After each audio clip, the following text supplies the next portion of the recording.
ஹல்லேலூயா. கர்த்தருடைய பரிசுத்த நாமத்திற்கு மகிமை உண்டாவதாக. பரலோக பொக்கிஷம். இந்த நாளிலும் தியானிக்கக்கூடிய வேத வசனம் மார்க்கு புஸ்தகத்தினுடைய 15ஆம் அதிகாரத்தின் 35வது வசனம். அங்கே நின்றவர்களில் சிலர் அதை கேட்டபொழுது, இதோ எலியாவை கூப்பிடுகிறான் என்றார்கள்.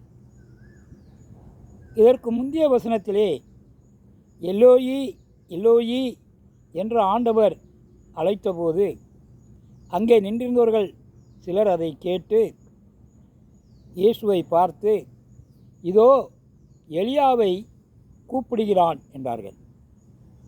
எலியாவை ஆண்டவர் ஏன் கூப்பிட வேண்டும்? எந்த நோக்கத்திலே இந்த ஜனங்கள் எலியாவை கூப்பிடுகிறான் என்று சொல்கிறார் என்று பார்ப்போமானால், அந்நாளிலே பழைய ஏற்பாட்டு காலத்திலே அபிஷேகம் பண்ணப்பட்டவர்கள் ஆசாரியர்கள். அதற்கு பின்பு ஜனங்கள் தங்களுக்கு ராஜா வேண்டும் என்று சொல்லிய போது அரசர்களையும் ஆண்டவர் அபிஷேகம் பண்ணினார்.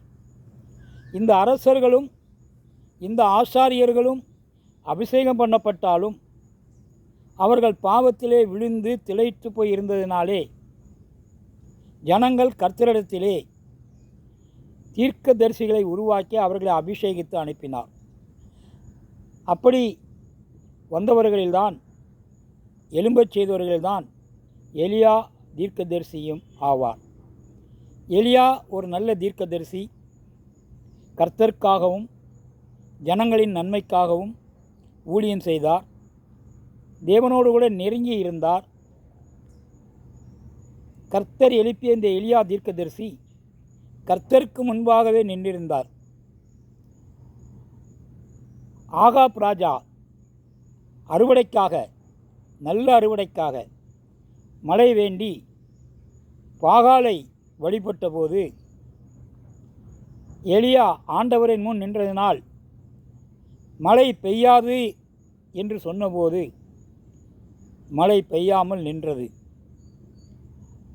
ஆகாப் பின்பு எலியாவை தேடி வந்தார். அதேபோல கர்த்தருடைய ஊழியர்களுக்கும், அதாவது அந்நாளிலே அபிஷேகம் பண்ணப்பட்ட ராஜாக்களும் சரி, ஆசாரியர்களும் சரி, தீர்க்கதரிசிகளும் சரி, சில காலங்களிலே ஒழித்து கொள்ள வேண்டிய காலம் உண்டு. விக்கினங்கள் கடந்து போகும் மட்டும் நீ மறைவாய் இருந்தே ஆண்டவர் சொன்னது போல எலியாவுக்கும் அப்படி ஒழித்து கொள்ளும் ஒரு காலம் இருந்தது. ஆனால் எலியா உண்மை ஊழியர்களாக இருந்ததினாலே எலியா சோர்ந்து போகாதபடிக்கு உணவுப் பொருட்களை கொண்டு செல்ல பண்புடைய காகங்களை உருவாக்கி அவருக்கு கொண்டு செல்ல செய்தார்.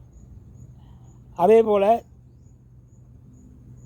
வானத்திலிருந்து நெருப்பை அனுப்பி, அதாவது அக்கினியை அனுப்பி ஏற்றுக்கொள்ளும் தெய்வமே உண்மையான தெய்வம் என்பதையும், அப்படி எலியா ஜெபித்தபோது பலிபீடத்திலே அக்கினியாக இறங்கியவர் தேவன்.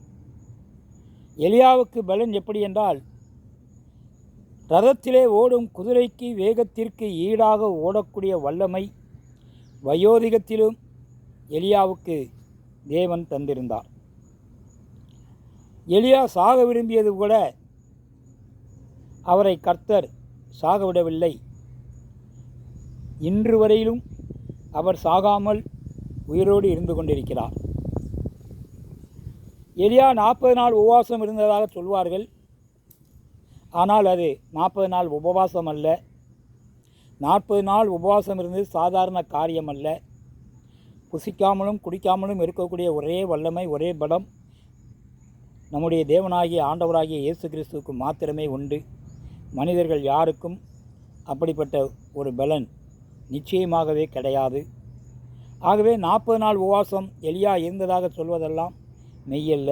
வேத வசனத்தை நன்றாக படித்து பார்த்தால் அது உபவாசம் அல்ல, அவர் சாப்பிட்டு கொண்டு தான் இருந்தார் என்பதை 2 ராஜாக்கள் புஸ்தகம் 19ஆம் அதிகாரத்திலே, 1 ராஜாக்கள் புஸ்தகம் 19ஆம் அதிகாரத்திலே 6வது வசனத்திலே சொல்லியிருப்பதை நாம் பார்க்கலாம்.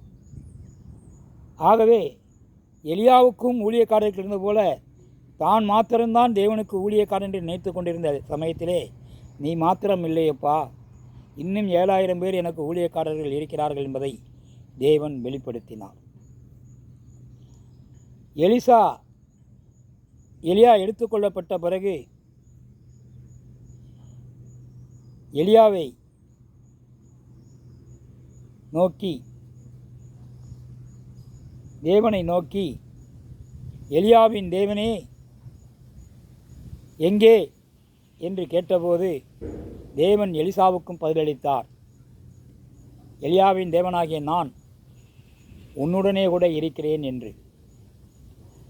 ஆனாலும் இந்த ஜனங்கள் இப்படிப்பட்ட காரியங்களெல்லாம் அறிந்திருந்ததினால்தான் எலியாவுக்கு வல்லமை உண்டு, ஆனால்தான் எலியாவே அழைக்கிறார்கள் என்று சொன்னாலும் அவர்களுக்கு இன்னொரு காரணம், சாரிபாத் ஊருக்கு எலியாவை அனுப்பி அந்த விதவையின் மகன் மரித்தபோது அவனை உயிரோடு எழுப்பினது எலியாதான். வேதத்திலேயே முதலாக மரித்தவன் உயிரோடு எழுந்தது அந்த சாரிபாத் ஊர் விதவையின் மகன்தான். அதை எழுப்பியவர் எலியாதான். ஆகவே இப்பொழுது சிலுவையில் அறையப்பட்ட இயேசுவை எலியா வந்தால் காப்பாற்றி விடுவார் என்று இந்த ஜனங்கள் நினைத்து அங்கே நின்றவர்களில் சிலர் எலோயி எலோயி என்று தேவனை அழைத்ததை எலியாவை அழைக்கிறான் என்று தான் நினைத்து அவர்கள் இப்படி சொல்லியிருக்கிறார்கள். ஆகவே எலியா ஆண்டவருக்கு முன்பாக நிற்கின்ற அவருடைய சர்வன்ட், ஊழியக்காரர். வா என்றால் வர வேண்டும், போ என்றால் போக வேண்டும். சுழல் காத்திலே எடுத்துக்கொள்ளப்பட்டதும் அவராலே தான். மறுரூபமலையிலே வரவழைத்து காட்சியளிக்க வைத்ததும் அவராலே தான். ஆகவே தேவனால் தான் எல்லாம் கூடும், மனுஷனால் எதுவும் கூடாது. ஜனங்கள் இன்னும் அறியாமல் இன்றைக்கு ஆண்டவரை வணங்குவதை விட்டுவிட்டு மனிதர்களை வல்லமை பெற்றவர், தேவனுடைய பலம் பெற்றவர், இவர் பெரிய பெரிய காரியங்களை செய்கிறார் என்றெல்லாம் இன்றைக்கும் மனிதர்களை நோக்கி புறஜாதியினரைப் போல நாம் அங்கே செல்லலாமா இங்கே செல்லலாமா என்று இன்றைக்கு புண்ணிய ஸ்தலங்களை தேடக்கூடாது என்பதைத்தான் கர்த்தர் இந்த வசனத்தின் மூலமாக எலியாவை தேட வேண்டாம், என் தேவனே என் தேவனே என்று இயேசு கிறிஸ்து தன் பிதாவை அழைத்தது போல நாமும் இன்றைக்கு தேவனை நோக்கி பார்ப்போம், தேவனை நோக்கி கூப்பிடுவோம். இன்றைக்கு பெரும்பாலான சபைகளிலே இருக்கின்ற கிறிஸ்தவ ஜனங்கள் தேவனை விட தங்களுடைய ஊழியக்காரருக்கு முக்கியத்துவம் கொடுத்து தங்களுடைய ஊழியக்காரரை தேவனுடைய ஸ்தானத்தில் வைத்து பார்ப்பது மிகப்பெரிய தவறு. இது கடைசி காலத்திற்கு ஏற்றது அல்ல. கர்த்தர் ஒருவர் மாத்திரம்தான் தெய்வம், ஊழியக்காரர் நமக்கு தெய்வம் அல்ல. எப்படி எலியா தேவனுடைய வரத்தை பெற்றிருக்கிறாரோ அதேபோல் ஊழியக்காரர்கள் தேவனுடைய வரத்தை பெற்றவர்கள். ஆகவே ஊழியக்காரர்கள் ஒருபோதும் தேவனாக முடியாது என்பதை இன்றைக்கு ஜனங்கள் உணர்ந்து கொள்ள வேண்டும். அல்லேலூயா. கர்த்தருடைய பரிசுத்த நாமத்திற்கு மகிமை உண்டாவதாக. எங்கள் அன்பின் பரலோக பிதாவே, நல்ல ஆண்டவரே, தேவனை தவிர தேவன் யாருமில்லை. அந்த தேவனை காப்பாற்ற எந்த மனிதனாலும் கூடாது.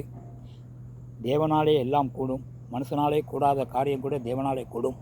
ஆனால் மனுஷனால் எதுவும் கூடாது என்பதை இந்த வசனத்தின் மூலம் இன்றைக்கு வெளிப்படுத்தியிருக்கின்ற தேவாதி தேவனே, அப்பா, உம்முடைய ராஜ்யத்தை விரைவில் உருவாக்கியிருக்கின்ற நீர் இந்த கடைசி காலத்தில் நின்று உம்முடைய ராஜ்யத்தை எழுப்புவதற்கும் கட்டுவதற்கும் எங்களை இப்பொழுது பயன்படுத்துவதை விட இன்னும் வல்லமையாக எடுத்து பயன்படுத்தும்படியாக உம்முடைய கரத்திலே தாழ்த்தி ஒப்பு கொடுத்து ஜெபிக்கிறோம். துதிகன மகிமை யாவும் உமக்கே செலுத்துகிறோம். எங்கள் ஜெபங்களுங்கள் ஜீவனுள்ள நல்ல பிதாவே. ஆமென். அல்லேலூயா. ஸ்தோத்திரம்.